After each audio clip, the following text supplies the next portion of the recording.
పూరీ కుర్మా ఎలా తయారు చేసుకోవాలో ఈరోజు వీడియోలో చూపిస్తున్నానండి. Please subscribe my channel.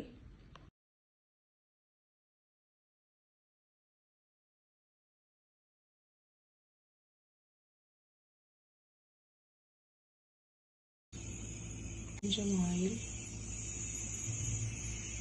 ఇప్పుడు తగినంత నీళ్ళు వేసుకొని ముద్దలాగా కలుపుకోవాలి. కొంచెం ఆయిల్ వేయడం వల్ల ఇంత సాఫ్ట్గా కలుపుకోవడానికి ముద్దలాగా వస్తుంది, చేతులకు కూడా అంటుకోదు. ఇంత సాఫ్ట్గా ఉండటం వల్లనే పూరి చక్కగా పొంగుతాయి. అలాగే ఎక్కువసేపు పొంగిన పూరి అలాగే ఉండడం కోసం కొంచెం బొంబాయి రవ్వ కలిపాను. దీన్ని ఒక 10 minutes ఇలా ఉంచేద్దాము, అప్పుడు ఇంకా చాలా సాఫ్ట్ అవుతుంది పిండి. ఇప్పుడు పూరీ కూర ఆలు కోసము ఉల్లిపాయలు, పచ్చిమిరపకాయలు, అలాగే బఠానీ ఆప్షనల్, ఉంటే వేసుకోవచ్చు, లేకపోయినా పర్వాలేదు. కొంచెం శనగపిండి తీసుకోవాలి. ఈ శనగపిండిని వాటర్లో కలిపి కర్రీలో వేసుకోవాలి. అది కూడా నేను మీకు వీడియోలో చూపిస్తాను.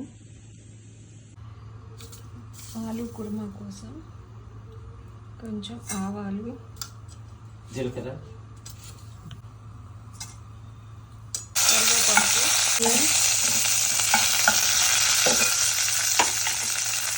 ఆనియన్స్ బాగా ఫ్రై చేసుకోవాలి.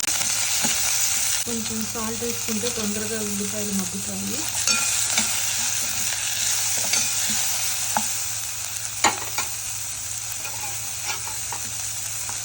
పచ్చిమిర్చి, బఠానీ, కొంచెం పసుపు, ఆలు,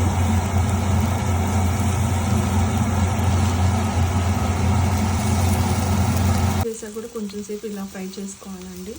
శనగపిండిలోకి కొంచెం వాటర్ కలుపుకొని ఉండలు లేకుండా ఇప్పుడు ఈ వాటర్ను కూడా కర్రీలో వేసుకోవాలి. వాటర్ని దీంట్లో వేసుకోవాలి.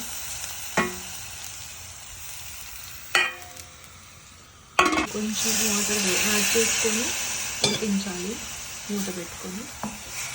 చివరిలో కొత్తిమీర వేసుకొని దించుకోవడం. కారం ఏమీ వేయడం లేదండి, పసుపు ఉప్పు మాత్రమే వేసాను.